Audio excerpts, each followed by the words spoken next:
Ocean gate की Titan submarine ने अपना सफर कनाडा के सेंट जॉन पोर्ट से शुरू किया। जिस लोकेशन पे इसको ओशन के अंदर डाइव करना था, ये सेंट जॉन से 700 किलोमीटर दूर नॉर्थ अटलांटिक ओशन में वाक़ है और इसी पॉइंट पर ठंडे पानी के नीचे ओशन की गहराइयों में टाइटैनिक का शिप रेक भी मौजूद है। सैटरडे 17 जून 2023 को ये सफर शुरू किया गया और प्लान के मुताबिक अगले दिन संडे को सुबह 8 बजे टाइटन को पानी में उतारा जाना था। आपको यहाँ बताते चलें कि डाइव से पहले टाइटन में एक मसला नोटिस किया गया था, लेकिन उसके बावजूद भी अपनी जान दांव पर लगाकर इसको ओशन में उतार दिया गया। वो क्या मसला था और आखिर पता होने के बावजूद भी ये खतरा क्यों मोल लिया गया? ज़ेम टीवी के वीडियोस में एक बार फिर से खुशामदीद। नाज़रीन, इस सफर में टोटल 5 लोग मौजूद थे, जिसमें एक्शन एविएशन के फाउंडर हार्निश हार्डिंग भी मौजूद थे। इन्होंने जेफ बेजोस के साथ स्पेस में भी ट्रेवल किया था। दूसरे नंबर पे स्टॉकटन रश, जो ओशन गेट के CEO भी थे।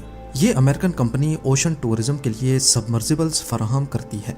तीसरे नंबर पे 77 साला पॉल हेनरी थे, जिन्होंने पहले भी टाइटैनिक को विजिट किया था। ये शिप रेक के एक्सपर्ट थे और इनको टाइटैनिक के बिखरे हुए पार्ट्स की काफी जानकारी थी। और आखिर में पाकिस्तानी बिजनेस टाइकून शहजादा दाऊद अपने बेटे सुलेमान के साथ इसी सबमरीन का हिस्सा थे। 17 जून को डाइव करने से पहले हार्निश हार्डिंग ने इंटरनेट पे अपना आखिरी पोस्ट किया था। उनका कहना था कि शदीद सर्द मौसम की वजह से उनकी डाइव डिले हो गई है। कल सुबह को जब थोड़े वक्त के लिए मौसम बेहतर होगा तो हम डाइव कर जाएंगे। ये 5 लोग अपना शौक पूरा करने के लिए मशहूर ज़माना टाइटैनिक का मलबा देखने जा रहे थे। 1912 में डूबने के बाद अगले कई सालों तक इसको तलाश करने की कोशिशें जारी रहीं, लेकिन अटलांटिक ओशन की हार्श कंडीशन के बायस ये काम इतना आसान नहीं था। फिर 1985 में जाकर आखिरकार ओशन फ्लोर पे RMS टाइटैनिक का मलबा मिल ही गया। टाइटैनिक अपने पीछे इतने सवालात छोड़कर गई थी कि अब इनके जवाब तलाश करने का वक्त आ चुका था। दर्जनों एक्सपीडिशंस अरेंज किए गए, जिसमें अलग अलग कंट्रीज के एक्सपर्ट्स और रिसर्चर्स ने टाइटैनिक शिप रेक का रुख किया। Canadian film maker James Cameron ने 1995 में टाइटैनिक के मलबे के दर्जनों दौरे किए और फिर 1997 में टाइटैनिक मूवी रिलीज की गई। रही सही कसर टाइटैनिक मूवी की कामयाबी ने पूरी कर दी।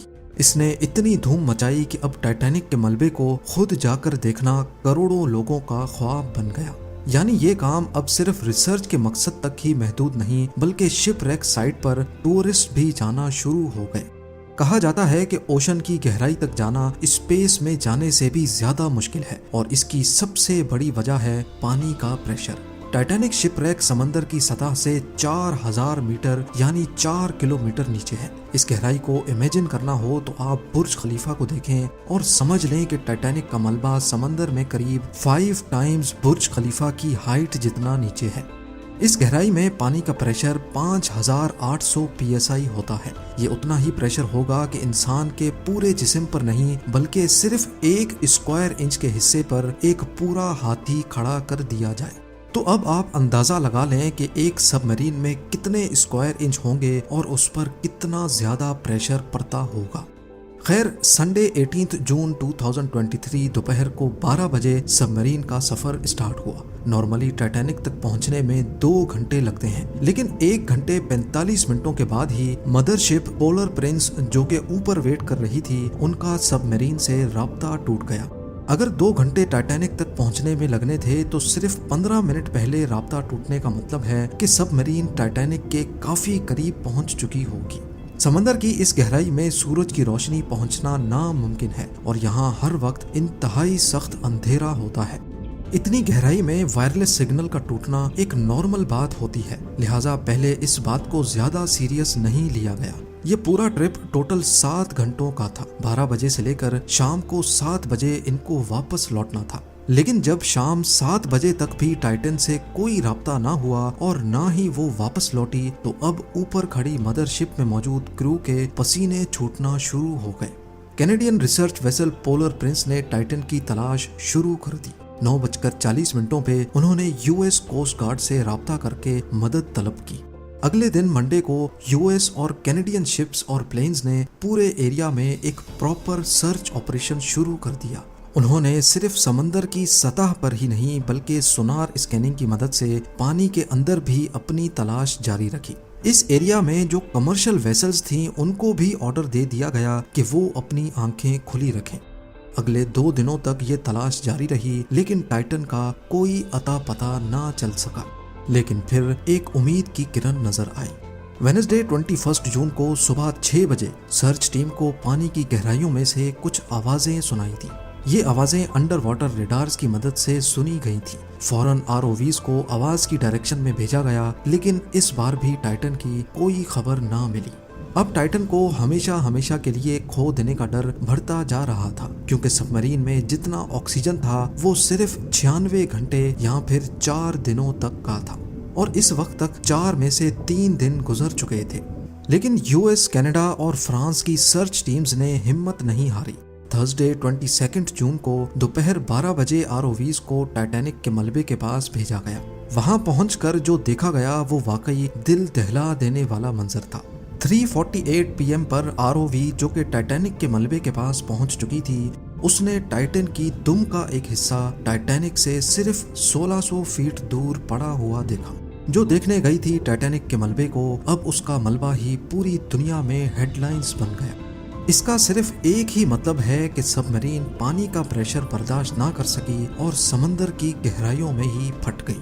इस खबर ने पूरी दुनिया में जैसे हलचल सी मचा दी। ओशन गेट की सेफ्टी पर कई सवाल खड़े किए जाने लगे। ओशन गेट के सीईओ स्टॉकटन रश, जो कि खुद इस वाक़े में अपनी जान गंवा बैठे हैं, उन्होंने 2021 में कहा था कि वो जानते हैं कि उन्होंने टाइटन को बनाते वक्त कुछ रूल्स तोड़े हैं, क्योंकि उन्होंने टाइटन को स्टील से नहीं बल्कि एविएशन ग्रेड कार्बन फाइबर से बनाया है। पर वो इस इंडस्ट्री में कुछ नई इनोवेशंस करना चाहते थे, तभी स्टील को रिप्लेस करके कार्बन फाइबर का इस्तेमाल किया गया था।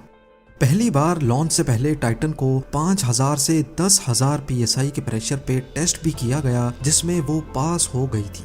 पर एक्सपर्ट्स का मानना है कि ओशन के अंदर हजारों किस्म की ताकतें सबमरीन पर पड़ती हैं, जिसमें ना सिर्फ प्रेशर बल्कि पानी का बहाव भी होता है, जो कि लहरों की वजह से पैदा होता है। इसके अलावा अंधेरे की वजह से ये भी हो सकता है कि कोई भारी पत्थर या फिर समंदरी मखलूक सबमरीन से टकराई हो।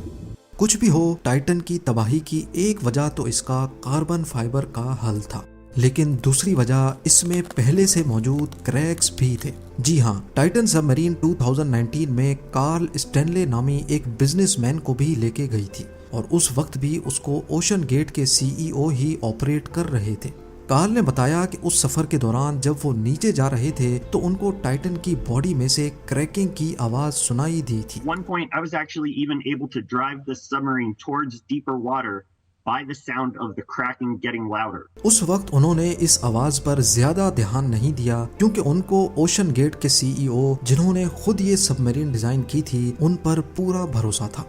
लेकिन इस हादसे के बाद उन्होंने CNN को बताया कि शायद वो आवाज इस बात की वार्निंग थी कि टाइटन की बॉडी पानी का प्रेशर बर्दाश्त नहीं कर पा रही। अगर ये बात सच है तो इसमें कोई शक नहीं कि टाइटन की बॉडी में क्रैक्स पड़ना पहले से शुरू हो गए थे। 2018 में ओशन गेट के एक एग्जीक्यूटिव ने टाइटन की कार्बन फाइबर बॉडी के खिलाफ आवाज उठाई थी। उनका कहना था कि ये मसला सबमरीन के फटने से सिर्फ चंद मिली सेकेंड्स पहले पता पड़ेगा, और हकीकत में भी ऐसा ही हुआ। जिस गहराई में टाइटन फटी है, एक्सपर्ट्स का कहना है कि उसको फटने में सिर्फ 0.3 सेकेंड्स लगे होंगे। उम्मीद है जेम टीवी की ये वीडियो भी आप लोग भरपूर लाइक और शेयर करेंगे। आप लोगों के प्यार भरे कमेंट्स का बेहद शुक्रिया। मिलते हैं अगली शानदार वीडियो में।